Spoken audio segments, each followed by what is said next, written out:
وہ ہمیں جہاں سے سنائی دے رہا ہے ہم یہ سمجھ رہے ہیں کہ یہ آواز یہیں سے آ رہی ہے، لیکن ہم بانسری کے اس منہ کو بھول جاتے ہیں کہ جو بجانے والے کے منہ میں ہے۔ تو بالکل اسی طریقے سے اس وقت جیسا کہ ہم اس وقت بول رہے ہیں، آپ اپنے گھر پہ بیٹھ کر سن رہے ہیں ہمیں، آپ نے ہینڈ فری لگایا ہوا ہوگا یا آپ کے لیپ ٹاپ کے اندر ہی سے آواز آ رہی ہوگی، آپ یہ سمجھ رہے ہیں کہ لیپ ٹاپ میں سے آواز آ رہی ہے، آپ یہ سمجھ رہے ہیں کہ آپ کے ہینڈ فری میں سے آواز آ رہی ہے، لیکن اصلاً یہ آواز وہاں خلق نہیں ہو رہی، یہ لفظ تو میں خلق کر رہا ہوں، لیکن آپ کو میں دکھائی نہیں دے رہا، اگر اسکرین آف کر دیجئے آواز آ رہی ہوگی۔ بالکل اسی طریقے سے جس طریقے سے ہم اس وقت زبان سے بول رہے ہیں، نظر تو ایسا ہی آ رہا ہے کہ ہم بول رہے ہیں، لیکن اصلاً زبان نہیں بول رہی، اصلاً یہ موجود نہیں بول رہا، اس موجود کے پیچھے جو حقیقت چھپی ہوئی ہے وہ ہے جو بول رہی ہے۔ اسی لیے یہ زبان جھوٹ بولتی ہے، زبان سچ بولتی ہے، یہ سوچ لیجئے، سمجھ لیجئے، نہ زبان سچ بولتی ہے نہ زبان جھوٹ بولتی ہے۔ زبان نہ سچ بولتی ہے، زبان نہ جھوٹ بولتی ہے، جھوٹ اور سچ تو وہ بولتا ہے جو زبان کے پیچھے اس کو انسٹرکشنز دے رہا ہے، وگرنہ جس دن زبان بولے گی اس دن وہ سچ کے سوا کچھ نہیں بولے گی، جب ہمارا موجود بولے گا تو اس دن وہ سچ کے سوا کچھ نہیں بولے گا۔ سمجھ گئے کون سا دن ہے؟ جی یہ وہی صراط اور میزان کا دن ہوگا۔ تو نفس کے جو آثار ہیں اس کا خواص جسم کے برعکس ہوتا ہے۔ جسم یقیناً ایک وقت میں ذوف محسوس کرے گا، کبھی توانائی محسوس کرے گا، لیکن نفس کے اوپر دونوں کیفیات بیک وقت پہ صادر ہو سکتی ہیں۔ بالکل اسی طریقے سے ایک جسم ایک سے زیادہ صورت قبول نہیں کرتا، لیکن یہ انسان کا نفس ہے کہ جو ہر لحظہ ہر لمحہ ٹرانسفارم ہو رہا ہے۔ الیک المصیر، مفارت، سیرورت، سفر سیرورت میں ہے، سیر کر رہا ہے۔ فاد یا را، فیر، نہ کہ سین یا را، سیر، سین سے سیر ادھر ادھر گھومنے کو کہتے ہیں، اور سواد سے سیر ایک درجے سے دوسرے درجے میں سبقت کو کہتے ہیں۔ اسی سے مصیر بنا ہے، اور یہی مصیر اگر غلط ہو جائے، اگر یہی مصیر نیگیٹو اور منفی ہو جائے تو ایسے مسارت کو بئس المصیر کہہ کر یاد کرتے ہیں، کتنا برا ٹھکانہ ہے، کتنا برا درجہ ہے۔ چنانچہ جسم کی صورت زائل ہو جانے کے بعد اثر نو، سبب پیدا ہوئے بغیر بننا محال ہے۔ اس جسم کو بنانے کے لیے سبب کی ضرورت ہے، اسی لیے آدم کو مٹی سے خلق کیا گیا، ہمیں گوشت کے لوتھڑے سے، ہمیں اچھلتے ہوئے پانی سے خلق کیا گیا۔ یہ تمام کے تمام وہ مسبب کے اسباب ہیں جو اس نے ہماری اور آپ کی تخلیق کے لیے بیان کیے۔ وہ مسبب الاسباب ہے، اسباب کا مہیا کرنے والا ہے، اسباب کا پیدا کرنے والا ہے۔ اسی لیے مجردات نابود نہیں ہوتے، نفس خود بدن نابود ہونے سے نفس نابود نہیں ہوتا، اس لیے کہ بدن جو ہے وہ مختلف ترکیب سے مل کر بنا ہوا ہے۔ نفس کسی چیز سے مل کر نہیں بنا، اپنے فعل میں مقام سے بے نیاز اور غنی ہے، اس مقام کو محل کہتے ہیں۔ فعل میں محل سے بے نیاز اور غنی ہوتا ہے۔ اللہ اکبر۔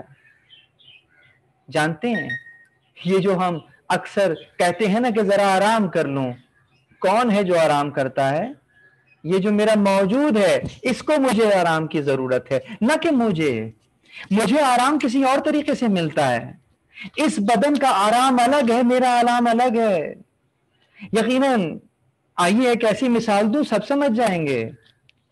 نجف سے کربلا یقیناً مشی کی ہوگی، پیدل سفر کیا ہوگا، 3 دن یا 4 دن میں کربلا پہنچے ہوں گے، چلتے چلتے کبھی کہاں، اللہ اکبر، کبھی کہیں بیٹھ رہے ہیں، کبھی کہیں تھوڑی دیر کے لیے بیٹھ رہے ہیں، تھکن سے چور ہیں، ظاہراً تھکن سے چور ہیں، لیکن بتائیں روحانی کیفیت کیا ہے؟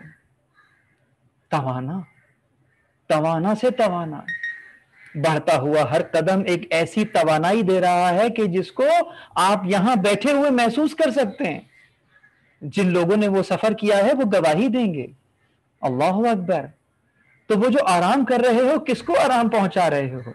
یہ اپنے موجود کو آرام پہنچانے کے لیے ذرا تھوڑی دیر کے لیے بیٹھ رہے ہیں، وگرنہ جو آپ کا اصل وجود ہے وہ تو تر و تازہ، اس کی تازگی کا اندازہ نہ لگا۔ اللہ اکبر۔ اس کی تازگی کا اندازہ یہ ہے کہ سفر کیے ہوئے 2-3 سال ہو گئے ہوں گے، لیکن ابھی بھی گویا لگتا ہے اسی کیفیت میں ہے۔ ایسی تازگی ملتی ہے، ایسی توانائی۔ یہ سید الشہداء کون سی توانائی دے رہے ہیں؟ اللہ اکبر۔ یہ یہی چیز تو ہے جو ہمیں اور آپ کو مل رہی، یہ ایسی غذا ہے کہ یقیناً پاک و پاکیزہ لوگوں کو یہ غذا نصیب ہوتی ہے۔ یہ میری ضرورت ہے، یہ میری سیرورت ہے۔ اصلاً میرا درجہ بلند ہو رہا ہے، درجہ بدرجہ، ہر لمحہ۔ یہ ہے نفس اپنی بقا کی طرف جا رہا ہے، جیسے جیسے قریب ہو رہا ہے ان لوگوں سے کہ جو ہمیشہ کے لیے اس کے ساتھ اس میں فنا ہو گئے، اس ذات میں فنا ہو گئے جو باقی ہے۔ تو پروردگار عالم نے ان کے تذکرے کو ایسی بقا بخشی ہے کہ زمان و مکان کی قید سے بھی آزاد کر دیا۔ ہم اسی طرف سبقت کر رہے ہیں۔ اسی لیے کہتے ہیں کہ یا ابن رسول اللہ، جو مقام آپ کا ہے، جو اکرام آپ کا ہے، آپ کے ذریعے سے میں بھی مکرم ہونا چاہتا ہوں۔ مسئلہ میرا بھی وہی ہے، چیز مجھے بھی وہی چاہیے جو آپ کو ملی ہے، لیکن آپ نے جس انداز سے خدا سے لی ہے، میرے اعمال ایسے ہیں کہ میں نہیں لے سکوں گا، آپ کے ذریعے سے لینا چاہتا ہوں، لیکن لینا وہی چاہتا ہوں۔ اللہ اکبر۔ یہی رزق چاہتا ہوں آپ سے۔ تو جو چیز اپنے فعل میں محل سے بے نیاز ہوتی ہے، وہ اپنی ذات میں بھی محل سے بے نیاز ہو جاتی ہے۔ نفس مجرد ہے کیونکہ محل سے غنی اور بے نیاز ہے، تو بس اس لیے اگر نفس مجرد ہے، بے نیاز ہے، تو یقیناً اس کو اس قسم کی ڈپینڈنسیز نہیں چاہیے، اس کو قرب خدا چاہیے، اس میں وہ اس کی بقا ہے، اس کی ہمیشہ کی زندگی چھپی ہوئی ہے۔ جو الہی حکماء ہیں ان کا فلسفہ، ان کا نظریہ اس بارے میں کیا ہے، بیان کرتا ہوں۔ حضرت آیت اللہ العظمیٰ خمینی اپنی کتاب معاد میں لکھ رہے ہیں، وجود، یہ جو میرا وجود ہے، یہ نہیں جو آپ اسکرین پہ دیکھ رہے ہیں، یہ تو میرا موجود ہے۔ اللہ اکبر۔ بہت سے لوگوں کے لیے بات نہیں ہوگی، بیان کرتا چلوں۔ آپ لوگ اس وقت اسکرین کے سامنے موجود ہیں، میں اس وقت اسکرین کے سامنے موجود ہوں، لیکن یہ میرا موجود ہے، میرا وجود نہیں ہے۔ کیا واقعیتاً اگر میں یہاں موجود ہوں تو میرا وجود کہاں ہے؟ میں اپنی موجودگی کا احساس دلا رہا ہوں، مجھے اپنی وجودگی کا احساس کیسے دلانا ہے؟ آئیے ذرا دلاتے ہیں۔ یہ جو وجود ہے جس کی بات میں کر رہا ہوں، یعنی کہ اصل حقیقت، وہ جو کہ وہاں چلا جاتا ہے، اور پھر یہ جو آپ دیکھ رہے ہیں میت کے نام سے جانی جاتی ہے، کوئی نام بھی نہیں لیتا۔ آج سب کہیں گے یہ سلمان صاحب ہیں، یہ باقر صاحب ہیں، لیکن مرنے کے بعد نہ سلمان صاحب کو کوئی سلمان کہتا ہے، نہ باقر صاحب کو کوئی باقر کہتا ہے۔ کیا کہتے ہیں؟ میت ہے ان کی، نام بھی میت کو لے آؤ، میت کو کاندھا دے دو، میت کے سرانے کھڑے ہو جاؤ۔ میت کیا ہے بھائی؟ وہ صاحب کہاں گئے جن کو کل نام لے کر پکار رہے تھے؟ جواب کیا آئے گا؟ کہا وہ تو برزخ میں ہے۔ یہ ان کا موجود ہے اور محترم ہے، اس لیے کہ وہ قابل احترام تھے، آج ان کا احترام ہو رہا ہے۔ یہ اس دنیا کے مسائل ہیں۔ تو وہ جو وجود ہے اصل، اس وجود کے 3 نشاءات ہیں، 3 چھلکے کہہ لیجئے، 3 غلاف کہہ لیجئے، ٹھیک ہے؟ پہلا یہی نشاءات دنیا ہے، دوسرا نشاءات برزخ ہے، اور تیسرا آخرت، وہی عالم معنی، وہی عالم خالص۔ تو گویا ہمارا وجود ان 3 نشاءات کے متعلق ہے۔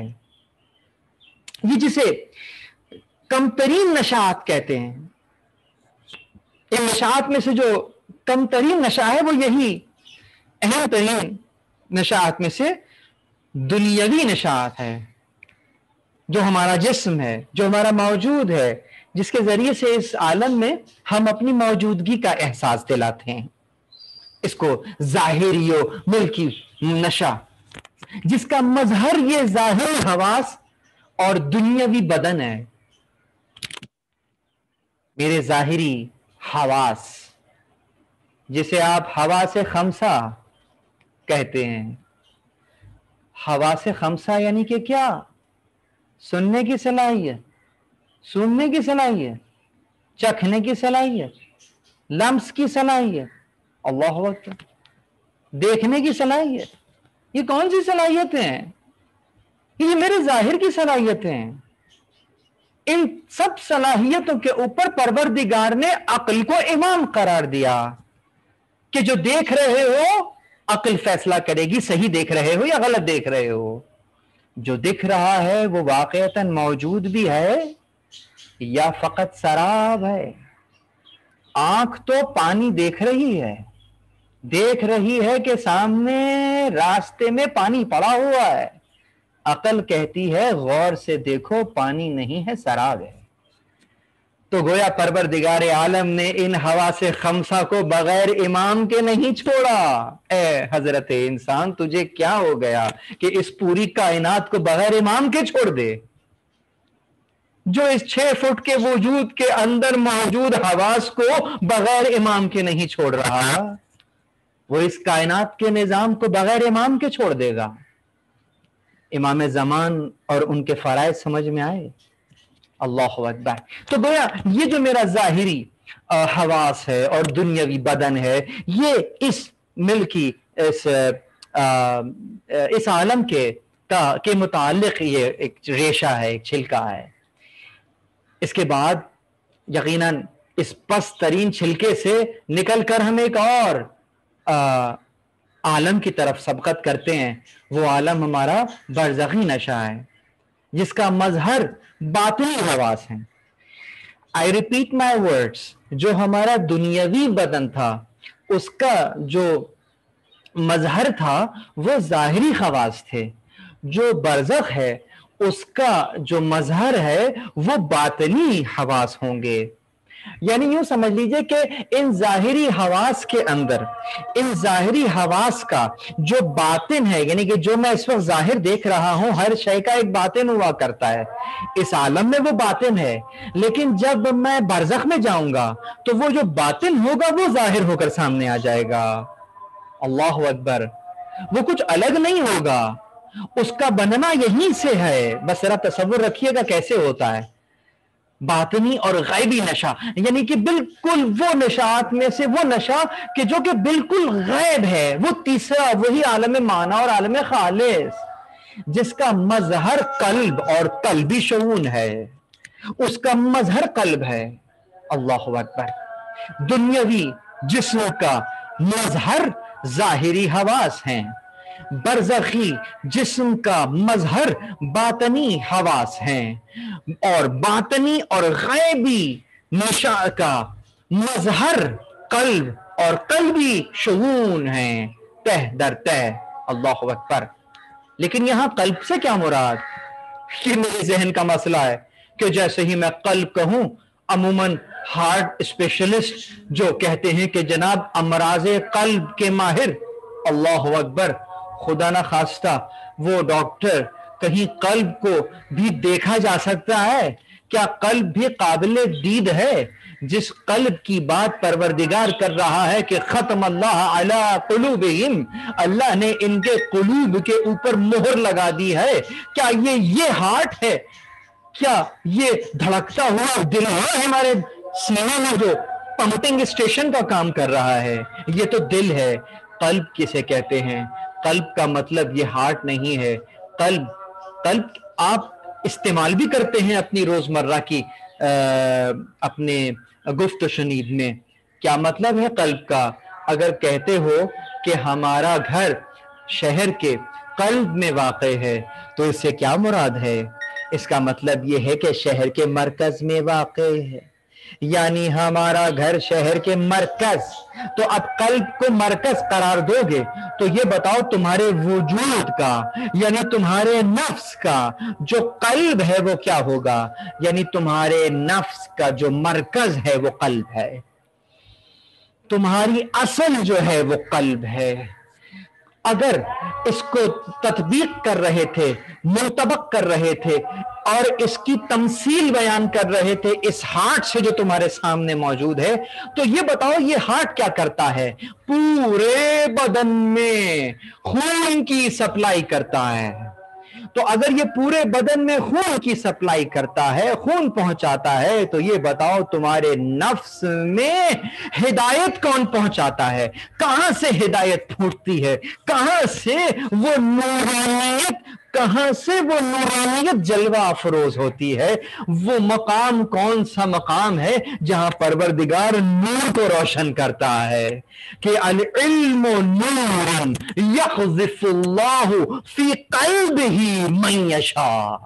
وہ مقام کون سا مقام ہے جہاں پروردگار وہ شمع نور روشن کرتا ہے؟ وہ قلب ہے جہاں پروردگار اس شمع کو روشن کرتا ہے جسے نور کہتے ہیں. من یشاء، جس کے لیے چاہتا ہے روشن کرتا ہے، اور جس کے لیے نہیں چاہتا یہ خود محل سوال ہے کہ اس کے لیے کیوں نہیں چاہتا. آسان جواب یہ ہے کہ وہ خود ہی نہیں چاہتا کہ اس میں نور جلوہ افروز ہو، اور جب وہ خود نہیں چاہتا تو خود کو پروردگار کی رحمت سے دور کر دیتا ہے. جب پروردگار کی رحمت سے دور ہوتا چلا جاتا ہے تو قلب تاریکی میں ڈوبتا چلا جاتا ہے، اور ایک کیفیت ایسی آتی ہے کہ ختم اللہ علی قلوبہم، گویا اللہ نے مہر لگا دی ان کے قلوب کے اوپر، بند کر دیا قلوب کو، اب کبھی بھی اس کے اندر نورانیت نہیں آئے گی. وعلی سمعہم وعلی ابصارہم غشاوۃ، پردوں میں پڑ گیا وہ. اللہ اکبر، کہاں لے گیا میں آپ کو؟ یہ ہے قلب، یہ ہے نفس، یہ ہے آپ کا اور میرا مرکز، جہاں سے ہدایت کا چشمہ پھوٹتا ہے. اللہ اکبر. پروردگار ہمیں قوت دے کہ ہم ان مطالب کو سمجھ سکیں، آگے چلیں اللہ کی مدد کے ساتھ، امام زمانہ علیہ السلام کی خاص مدد اور نصرت کے ساتھ. نفس ناطقہ کے نشاط اور ایک دوسرے پر اس کا اثر بہت گہرا ہوتا ہے. یعنی وہی نفس جس کی بات کر رہا ہوں، جن شعور کی بات کر رہا ہوں، اگرچہ یہ پردہ در پردہ غیب در غیب موجود ہیں، میرا یہ موجود میرے برزخی وجود سے بھی متصل ہے اس انداز سے کہ یہ جو میری ظاہری آنکھ اس عالم میں منظر دیکھتی ہے، اس کا اثر بیک وقت اسی وقت برزخ کی آنکھ کے اوپر منطبق ہوتا جاتا ہے. اگر میں نے خدا نہ خواستہ کوئی حرام منظر دیکھا تو یہ حرام منظر یہ دنیا کی آنکھ دیکھ رہی ہے، لیکن وہ جو پیچھے برزخی آنکھ ہے اس کا اثر اس برزخی آنکھ پر پڑ رہا ہے. یہاں حرام منظر کو دیکھ لینے کے بعد آنکھ کا نور ظاہراً کم نہیں ہوتا، آئی سائڈ ویک نہیں ہوتی، لیکن جب اس کے ذریعے سے حرام جو دیکھا گیا ہے اس کا اثر جو برزخی آنکھ پہ پڑے گا وہ یہ پڑے گا کہ آئی سائڈ ویک ہونا شروع ہو جائے گی. اس لیے کہ تمہیں اگر اس کو قوی کرنا ہے، اس غیب کی آنکھ کو قوی کرنا ہے تو حلال منظر دیکھو، وہ آنکھ قوی ہوگی، اور اتنی قوی ہوگی، میرا جملہ ضائع نہ جائے، بہت توجہ رہے، اتنی قوی ہوگی کہ غیب کا مشاہدہ کرنے لگے گی. غیب کا مشاہدہ کر لے گی. بصیرت کی آنکھ کیسے؟ اس کا پہلا درجہ یہی رسالہ عملیہ پہ عمل ہے. دوسرا درجہ یقیناً وہ جو غیب کی آنکھ، یعنی کہ یہاں میں نے گناہ کیا، اس کا اندراج بیک وقت برزخ کی آنکھ پر ہو گیا اور آئی سائڈ ویک ہو گئی. جب برزخ کی آنکھ ویک ہوئی تو اس کا تعلق پیچھے معنوی عالم کی آنکھ سے ہے، وہ بھی ویک ہو گئی، اور ہر عالم میں اپنی ویکنس اس عالم کے لحاظ سے دکھائے گی. کیا کہیے، کیا شکل بنے گی؟ میں نے کوشش کی ہے وہ تینوں آنکھوں کو بنانے کے لیے. خدا معلوم کہ ہماری برزخ کی آنکھ کیسی ہوگی، اور خدا معلوم ہماری معنوی آنکھ کیسی ہوگی. خدا کے اس جلوہ افروز نور کو دیکھنے کے لیے کیا یہ آنکھ لے کر جائیں گے؟ بلند کیجئے آنکھ کو، بلند کیجئے، کہاں ہیں؟ اس نور کو دیکھنے کے لیے، ان تجلیات کا مشاہدہ کرنے کے لیے آنکھوں کو بلندی کی ضرورت ہے۔ ہر مرتبے کی ایک دوسرے سے نسبت اسی انداز سے موجود ہے۔ بس واپس چلیے، اس کا مطلب میں نے آپ کے تینوں وجود کو دکھا دیا۔ ایک ظاہری لباس ملکی جسم کا ساتر ہے، یعنی کہ جس طرح سے ہم یہ لباس پہنے ہوئے ہیں یہ میرے اس دنیاوی بدن کا ساتر ہے، میرے دنیا کے بدن کو ڈھانپ کے رکھا ہے اس لباس نے۔ غور کیجئے، یہ جو بدن ہے یہ بھی تو ساتر ہے، اس میں بھی تو کچھ ڈھانپ کے رکھا ہوا ہے۔ یہ وہی برزخی جسم ہے جس کو اس نے ڈھانپ کے رکھا ہوا ہے، اس کا ظاہر یہاں پر ہے اور اس وقت اس کا باطن وہ جسم ہے۔ جب نفس اس جسم کو چھوڑے گا تو پھر وہ جو باطن ہے وہی ظاہر ہو کر جسم بنے گا، میرے سامنے موجود، اور میری وہ شکل جو کہ میرے برزخ میں میری شکل بنی ہوئی ہے۔ مشکل بات کو میں نے یقین کیجئے کہ میں نے کوئی 5 سے 7 پیجز کو جو کہ حضرت آیت اللہ العظمیٰ خمینی نے اپنی کتاب میں لکھا ہے، میں نے کوشش کی ہے کہ کسی ایک سلائیڈ میں اس کو رکھ سکوں۔ تو آئیے ذرا سنیے کہ کون کس کا ساتر ہے، کون کس کو پردہ کیے ہوئے ہے۔ تو بس اس انداز سے کہ جو ماتحت مرتبہ ہے وہ اپنے ما فوق مرتبے میں مسلسل اندراج کر رہا ہے، جو یہاں کما رہے ہو اس کا اندراج وہاں ہوتا چلا جا رہا ہے، اچھا کما رہے ہو اچھا اندراج ہو رہا ہے، برا کما رہے ہو برا اندراج ہو رہا ہے۔ ہر لمحے وہ ٹرانزیکشن ہو رہی ہے۔ جب مریں گے تو یہاں سے نامہ اعمال بند ہو گیا، تمہارے لیے بند ہو گیا، اب تم وہاں کچھ اندراج نہیں کر سکتے۔ پروردگار نے تمہارے ہاتھ سے قلم لے کر تمہارے رفقا عزیز اور اقارب کے ہاتھوں میں وہ قلم دے دیا۔ اب وہ چاہیں تو وہاں کچھ بڑھا سکتے ہیں، کسی گناہ کو مٹا سکتے ہیں، کسی نیکی کو بڑھا سکتے ہیں، جسے آپ ایصال ثواب اور بلندی درجات کا نام دیتے ہیں۔ یہ ہے وہ ماتحت درجہ جو کہ مافوق درجے میں اپنا اندراج کرتا ہے، اور اس کے درمیان میں پروردگار نے پردہ رکھا ہوا ہے ستاریت کا، جسے آپ برزخ کہہ رہے ہیں۔ بینہما برزخ، ان کے درمیان میں برزخ ہے۔ آج میں نے آپ کو وہ درمیان دکھا دیا۔ آئیے آگے چلیے، کون کس کا ساتر ہے؟ ایک جملہ لکھا تھا خالی کہ ظاہری لباس ہماری ملکی جسم کا ساتر ہے، بدن برزخی جسم کا ساتر ہے، برزخی جسم نفس کے لیے ساتر اور حجاب اور لباس ہے۔ نفس قلب کا ساتر ہے، قلب روح کا ساتر ہے، اور روح سر کی ساتر ہے، اور یہ لطیف اور خفی سر ساتر ہے۔ ساتر ستر سے ہے ڈھانپنا، چھپانا، پردہ کرنا۔ آئیے اس کی شکل دیکھنا چاہیں تو وہ یہی تھی کہ یہ ظاہری لباس ملکی جسم کا ساتر، بدن برزخی جسم کا ساتر، برزخی جسم نفس کا ساتر، نفس خود قلب کا ساتر، قلب روح کا ساتر، اور روح سر کی ساتر۔ سر وہ راز جو پروردگار عالم سے متعلق ہے، وہ امر الہی جو پروردگار عالم سے متعلق ہے، وہ روح اس راز کی ساتر قرار پاتی ہے۔ تو بس موت اس عنوان سے فنا کا نام نہیں ہوتی، مرنا فنا نہیں ہے، نقص سے کمال کی طرف منتقل ہونے کا نام ہے۔ انتقال، اس انتقال پر جسے انتقال پر ملال ہے، اس پر کوئی ملال نہیں ہونا چاہیے مومن کو کہ اس کا جو ظاہری اور ملکی نشا تھا، چھلکا تھا، وہ اتر گیا ہے اور اس سے بہتر چھلکا سامنے آ گیا ہے، اور وہ اس درجے سے بالا درجے میں منتقل ہو گیا ہے۔ یقیناً اس کے اس عالم سے پردہ کرنے کا دکھ تو ہمیں ہوتا ہے، لیکن ذرا خود اس کی کیفیت سوچو کہ ایک پست عالم سے بالا عالم کی طرف سبقت کرتا ہے۔ اور اپنے پروردگار عالم کے حضور اپنے کیے ہوئے اعمال کی جزا پاتا ہے۔ اللہ اکبر۔ پروردگار عالم ہم سب کو ہمارے اعمال کی بہترین جزا عنایت فرمائے۔ پروردگار تو جانتا ہے کہ ہم اچھا عمل کر رہے ہیں، یقیناً ہمیں معلوم ہے تو اس کی جزا دے گا، لیکن یقیناً ایک عاشق جب وہ عمل انجام دے رہا ہوتا ہے تو اس کے سامنے اجر نہیں ہوتا۔ پروردگار تو لائق ہے اس شے کے کہ تیرے لیے یہ کام کیا جائے، بلکہ اس سے بھی بہتر انداز میں کیا جائے، اور ہم قاصر ہیں بہتر عمل انجام دینے کے لیے، اس لیے تجھ سے معافی کے خواستگار ہیں۔ مرنا حیات ہے، عالم آخرت کی طرف سبقت ہے۔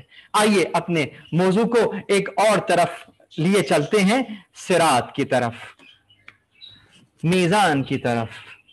اگر آپ کی برزخی آنکھ کھل چکی ہے، جو کہ انشاءاللہ مجھے پوری امید ہے کہ ہم بہت سے مطالب کو اس عالم اسفل میں رہتے ہوئے بھی درک کر سکتے ہیں، تو آئیے اپنے اس باطنی آنکھ سے، اپنے باطنی کانوں سے آئندہ کا لیکچر سنیں۔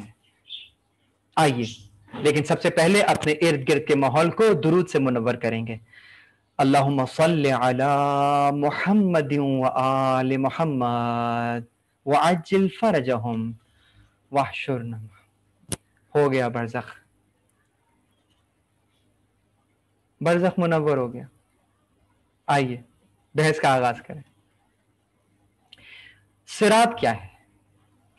صراط مستقیم کیا ہے؟ میزان کیا ہے؟ یقیناً یہ نئے الفاظ نہیں ہیں، اور شاید عربوں کے لیے تو بالکل بھی نئے ہی نہیں ہیں۔ 25 مرتبہ صراط استعمال کر چکے ہوں گے اپنے روزمرہ کی گفت و شنید میں۔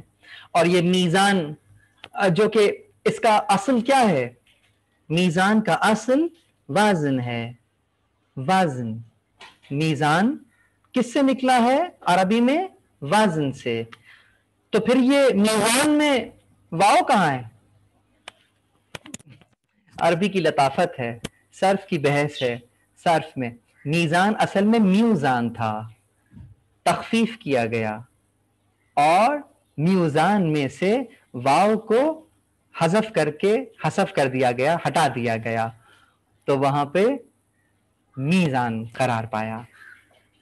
اللہ اکبر۔ یہ ایک الگ بحث ہے۔ تو صراط کیا ہے، میزان کیا ہے؟ آئیے بحث کو آگے بڑھاتے ہیں۔ صراط مختلف معنی میں استعمال ہوا ہے، عمومی معنی جیسے کہ میرے چیٹ میں ہمارے سامعین لکھ بھی رہے ہیں کہ راستہ، یہ ایک عمومی بحث ہے۔ راستہ خصوصی معنی سیدھا راستہ لیا جاتا ہے، جب اس کو ہم مستقیم کہتے ہیں، مستقیم تو کہتے ہیں سیدھا راستہ۔ تو صراط مستقیم سیدھا راستہ۔ اب تصور میں ایسا راستہ آیا کہ گویا اسکیل رکھ کے بنایا ہوا راستہ ہے کہ جو کہ ایسا کوریڈور ہو جو سیدھا سیدھا جا رہا ہو، ایک ایسی روڈ ہو جو سیدھی سیدھی جا رہی ہو، یہ صراط مستقیم ہے۔ ایسا ہی تصور لے کر ہم بیٹھے ہوئے ہیں نا۔ تو میں نے کیا کہا تھا؟ برزخی آنکھ کو کھولیے، برزخی کان کو کھولیے، آئیے آپ کو صراط مستقیم دکھاتا ہوں۔ صراط مستقیم کیا ہے؟ لیکن پہلے اپنے ظاہر کو اس لفظ کی ریشہ کرتے ہیں، پھر آگے چلتے ہیں۔ قرآن میں راستے کے عنوان سے یقیناً استعمال تو ہوا ہے، لیکن قرآن میں اور بھی الفاظ ہیں جو راستے کے لیے استعمال ہوئے ہیں۔